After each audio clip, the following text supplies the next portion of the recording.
If there was a world competition for laziness, Mbwa would not only win, he would tell the organizers to bring the trophy to his bed because standing up to collect it was too much stress. He was the first son of Pangum, one of the wealthiest farmers in Bamenda. When I say wealth, I mean serious wealth. Cocoa farms that stretched like green carpets on the hills.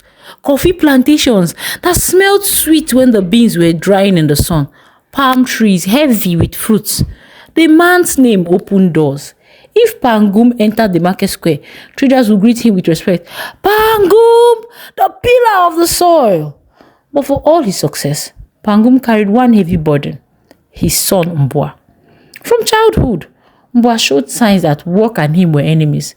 While other children were waking early to fetch water or weed their father's small farms, Mbwa would roll over on his raffia mat and mumble, "I'm the first son. One day, everything here will be mine. Why should I suffer now?" His sisters would rush to school with their books, but Mbwa would stroll behind them, dragging his feet. Sometimes he didn't even reach the classroom. By the time the bell rang, he would be at the stream, maybe skipping ropes with his friends or chewing roasted corn from the roadside. There was a day the schoolmaster came all the way to Pangum's compound. The man was sweating and angry. "Pangum," he said, "your son has not been in school for 2 weeks now. If you don't talk to this boy, he will end up an illiterate." Pangum felt shame rise in his throat. He called Mbwa and demanded an explanation, but Mbwa just shrugged and said, "Papa, I don't like books. And besides, one day I'll be the landlord of all this land. People will walk under me." Imagine. Market days in Bamenda were like festivals. Traders shouted, goats bleated, eggs lined the road. Pangum's wife and daughters would sit beside a huge lorry that carried bags of cocoa, struggling under the dust of the farm, yet smiling because they knew the money they would be coming back with. Where was Mbwa? You would find him at the wine joint, laughing with his friends, his chest out like a cock about to crow. If anyone asked him why he wasn't helping, he would sip his calabash and reply, "I'm supervising. First sons don't carry loads." By the time his sisters returned home, their legs aching, Mbwa would already be dozing in the shade, belly full of meat and beer. During harvest season, Pangum's compound was always busy. Workers came from nearby villages to help pluck cocoa pods, split them and dry the beans. Everybody had something to do except Mbwa. He would sit under the mango tree, chewing sugar cane, and shout at the workers, "Cut that branch properly! You there! Don't drop that pause there!" He called this supervising, but in truth, he was only wasting saliva. One day, one of the laborers whispered to another, loud enough for Pangum to hear, "This boy is not a farmer's son. He is a visitor in his own father's farm." Pangum's heart broke. He turned to Mbwa, his face hard. "My son, remember this. Sweat is wealth. A man who hates sweat will beg in old age." But did Mbwa listen? No, he only nodded absent-mindedly and continued peeling sugarcane. Pangum was not a man who gave up easily. He called a family meeting afterwards. His wife sat on the stool, his daughters lined the wall, and Mbwa stood there, yawning.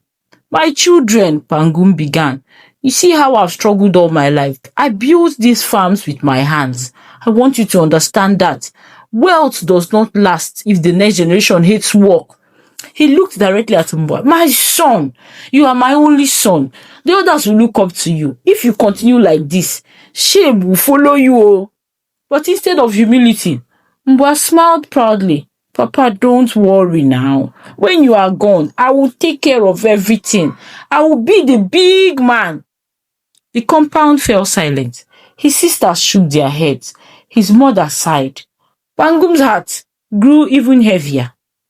Then came that rainy evening. The clouds gathered quickly, the wind bending the plantain trees, and before you know it, the sky was whipping buckets. Pangum was returning from the market in his old Peugeot 504. The road was slippery, the hills dangerous. As he rounded a corner, his car skidded and tumbled into a ditch. By the time villagers rushed to pull him out, it was too late. The news spread like wildfire. "Papa Ngumi is gone, oh!" Wailing filled the compound. His daughters clung to each other in grief. Even the workers cried, for Pangum had been a generous man. And Mbwa, He wept too, but not for long. While the soil on his father's grave was still fresh, Mbua's mind was already racing. Ah, now I am the man of the house.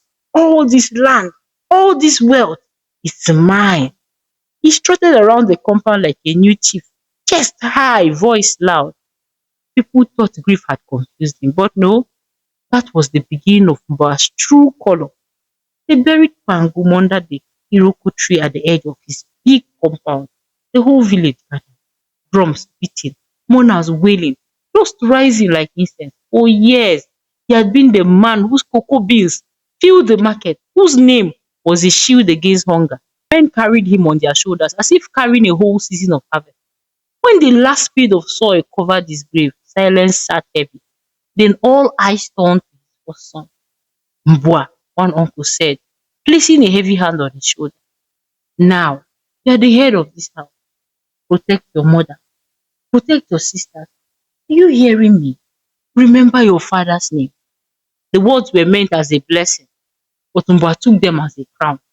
He puffed his chest, raised his chin, and declared loudly enough for half the mourners to hear. Uncle, don't worry. I am the first son. Nothing happens in this house without my say. Some clapped, some nodded, but Mama, standing in the shadow, felt her heart sink. She knew that tone. Pride had already entered her son's bones. It began small. 1 week after the funeral, the family's black Peugeot disappeared from the yard. Mama, I sold the car, Mbua said casually over breakfast. Mama blinked. Sold? Why now?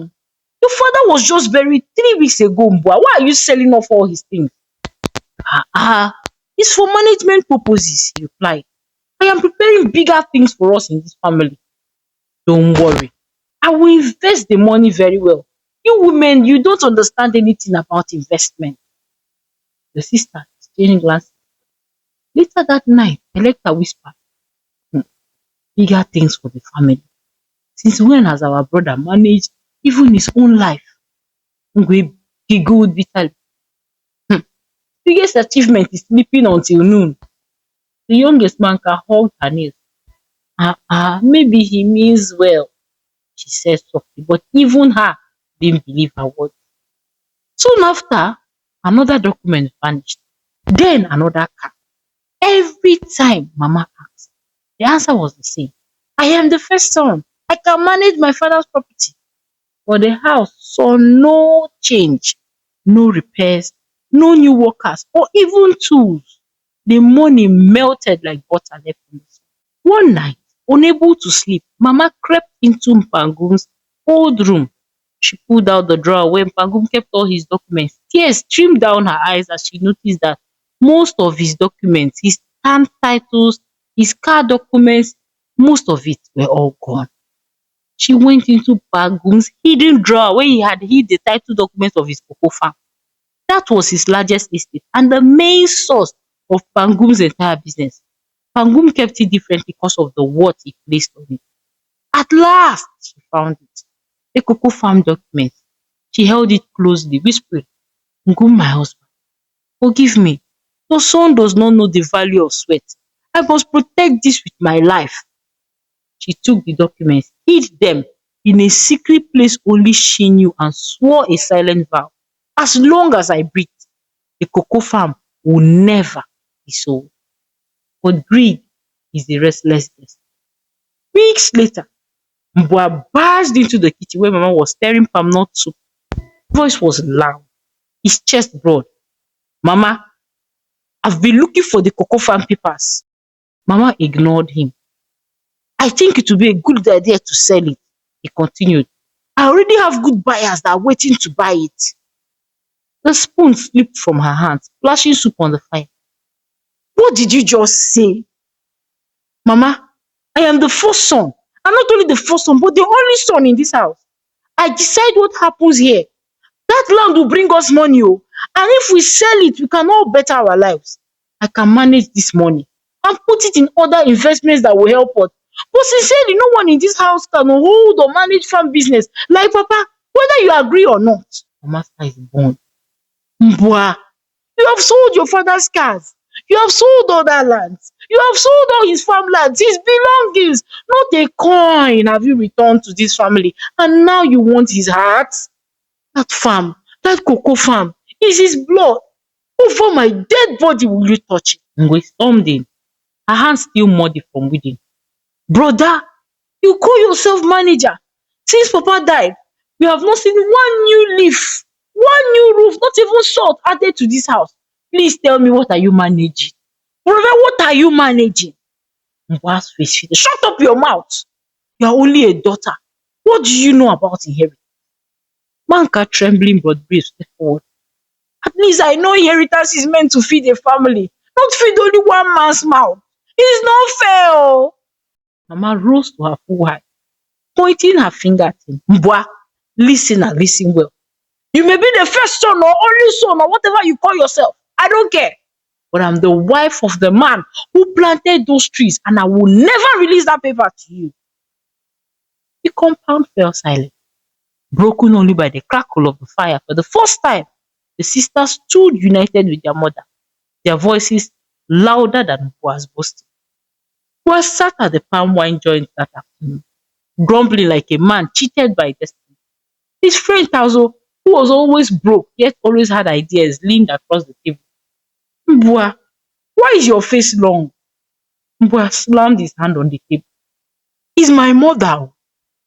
That woman is proving stubborn. I told her we should sell the cocoa farm. And she's shouting over my dead body, over my dead body. Can you imagine?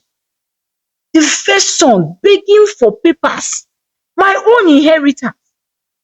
Tazo chuckled. Ah, your mama doesn't have joy, you. But my brother, they go about this thing the wrong way. You don't need to beg. All you need is permission. Mbwa frown. Permission? She will not sign now. That's what I'm complaining about since. Tazo grinned, tapping his temple. My brother, she doesn't need to sign. She just needs to appear like she signed. Do you understand me? He said, gesturing. Mbwa's eyes wide. Oh, you mean forge?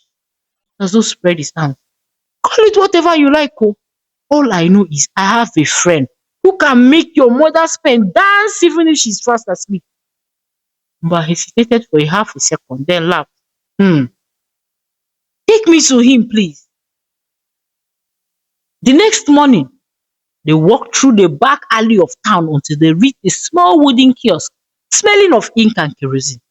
Inside sat a thin man with spectacles bigger than his face. Papers were scattered everywhere. Ah, welcome, welcome, the man said, adjusting his glasses. What business brings you here today? Tazo slapped Mbwa's back. My brother here has a small family obstacle. His mother wants to block his progress. The man raised an eyebrow. Block your progress? Are you sure? Mbwa leaned forward seriously. But I am the first son. It is my duty to manage things as the first son. My mother is holding my father's cocoa farm documents hostage. I need her signatures. The man whistled. That is a sacred hand you want me to copy. Mbwa smiled. Sacred or not, will you do it? The forger stretched out his hand. Bring me something she signed before. Mbwa pulled a crumpled receipt from his pocket. Here, she signed when we bought palm oil last year. The man studied it, nodding. Good. Firm strokes. She is a woman of authority. Authority my foot, Mbwa muttered. The man dipped his pen in ink and with a few flourishes produced a perfect replica on the land document. He blew on it gently like it was a piece of art. There, he said, handing it back. Your mother herself has signed without lifting a finger. Mbwa's eyes shone. Excellent. Wow, you're a true artist. When I send the land, I will come back and build a palace for you. The man chuckled dryly. Palace? Just pay me my fee and leave me before thunder catches us here. One afternoon, a worker burst into the compound, panting, Mama, come, quick! Strangers are cutting your cocoa trees. Mama dropped the basket she was carrying. She and her daughters ran to the farm. There, they saw men they had never seen before, swinging machetes, clearing boundaries, cutting down trees that had taken decades to grow. Mama's voice shook. She said, "Stop! Who gave you permission to touch this land?" One man straightened, wiping sweat from his brow. "Madam, we bought this land, though." One of the men, who looked like their leader, spoke up. "Your son sold it to us. Look now, your name is here." He held out a paper. At the bottom, scribbled in ink, was her own signature. Mama snatched it, eyes bulging. My name? I never signed this, oh. God in heaven knows my own son has sold me, oh. Her knees buckled. She fell to the ground, wailing. The sisters lifted her, their tears mixing with the dust. That night, Mbwa never came back. His room stood empty, his clothes missing. He had packed his bags and slipped out of the country. No goodbye, no explanation, not even a coin left behind. Mama beat her chest in the compound, her voice breaking in the night. "Ngum, see what your son has done. Your sweat is gone, your legacy is gone, oh." Villagers gathered at the gate, whispering. One old woman shook her head. "Hey!" First son pride. From that day, the compound was quiet. No cock crow, no chatter could fill the silence of betrayal. Because in that silence, a family realized they had lost not just land, but the very heart of their father's house. After Mbwa sold the land and vanished, Mama Ngum changed. The woman who used to shout from the backyard, "Who left this hole here?" suddenly had no voice for shouting again. Her laughter stopped first, then her appetite. Soon even water became a burden. One morning, her right side stiffened and she collapsed on the kitchen floor. A stroke, the doctor said. They tried everything, drips, injections, medications, scribbled on slips of paper, but nothing seemed enough. The girls sold everything left, the chairs, the bed, piece by piece, until even their family house was gone. They ended up in a small rented apartment, its roof leaking whenever Amanda's rain wept. "It doesn't matter," Electa whispered, clutching Ungwe's hand as they handed over the last bundle of cash. "If this keeps Mama alive, we'll find a way to build again." Mama survived, but she was never the same.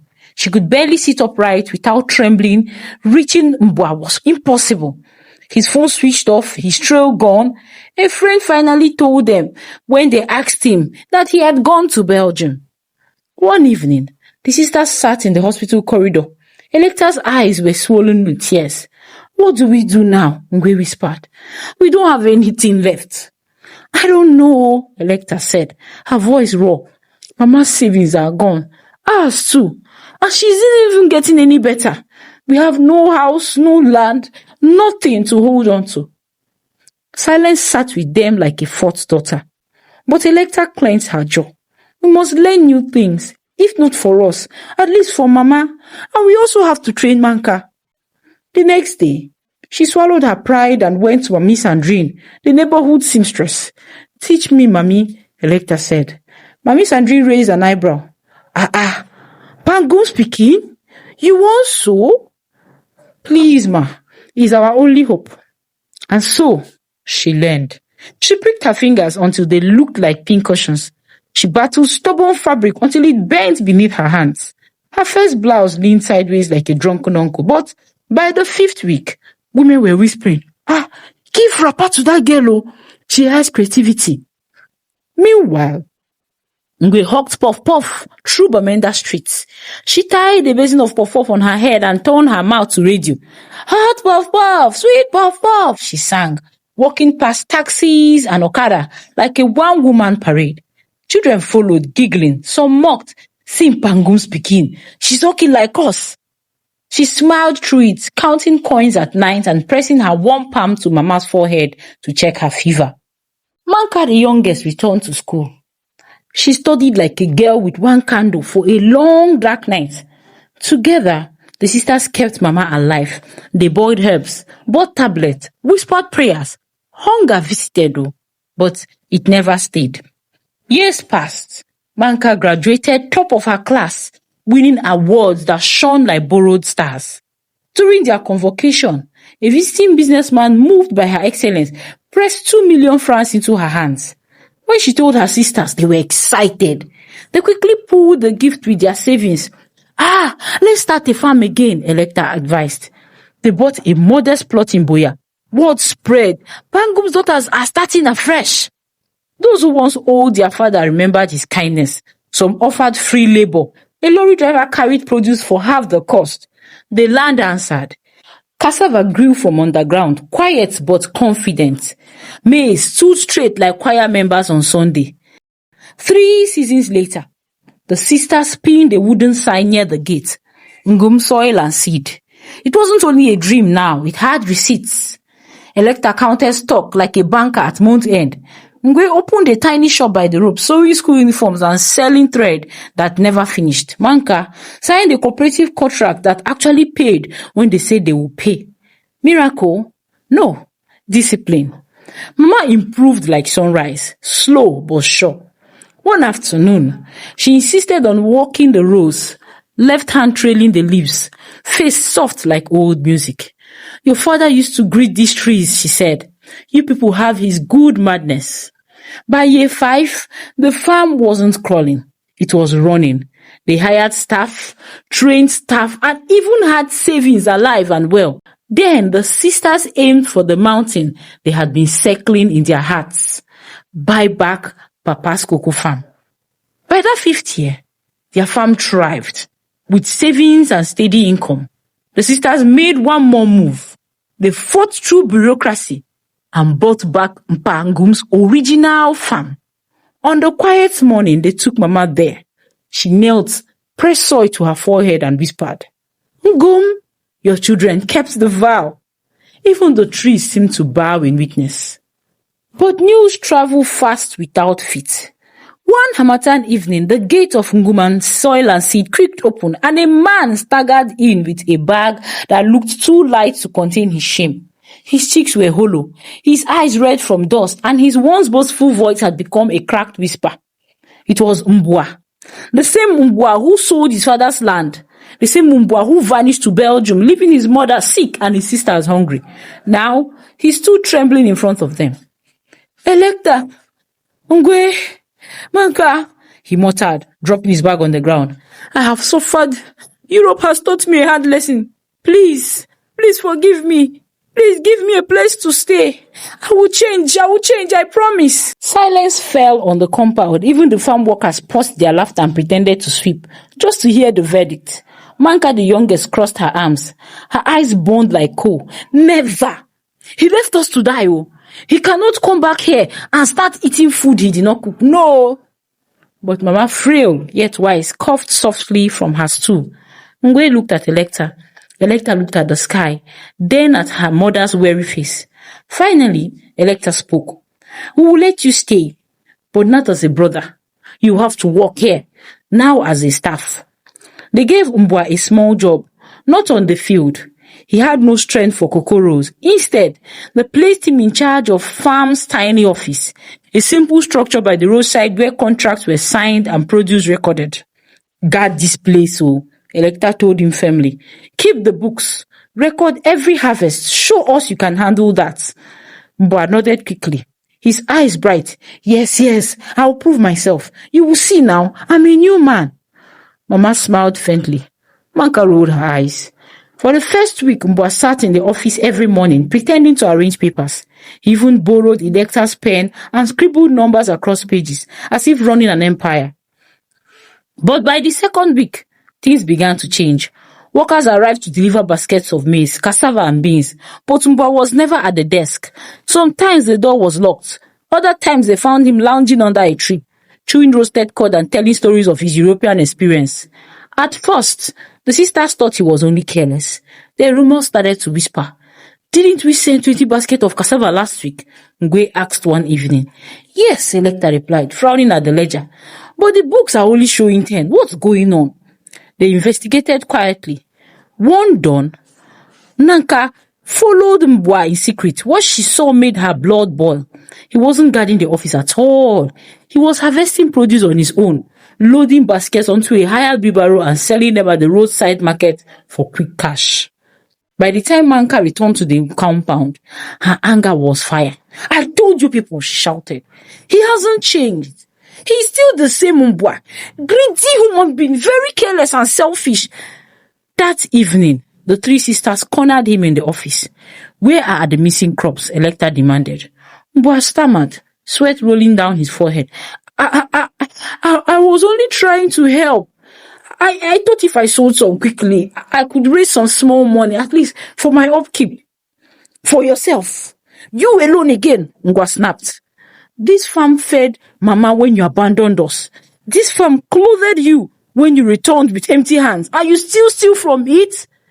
Even Mama, gentle as she was, shook her head slowly. Her voice trembled but firm.